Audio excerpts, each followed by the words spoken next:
State bank of Pakistan ने नई monetary policy का ऐलान कर दिया है। शरह सूद 11% पर बरकरार रखने का फैसला किया गया है। मरकजी बैंक का कहना है कि मई में महंगाई की शरह 3.5% बढ़ी। महंगाई में कुछ कलील मुद्दती उतार चढ़ाव की तवक्को है। इक्तिसादी नमू बतदरीज बढ़ रही है।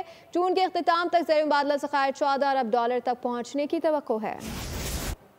मरकजी बैंक के एलामिये में कहा गया है कि मई में महंगाई की शरह 3.5% बढ़ी। हालिया बजट इक़दामात का महंगाई के मंजरनामे पर महदूद असर पड़ेगा। महंगाई बढ़कर 5 से 7% की हदफ तक मुस्तहकम हो जाएगी। जून 2025 के अख्तिताम तक ज़र मुबादला के ज़खायर $14 अरब तक पहुँचने की तवक्का है।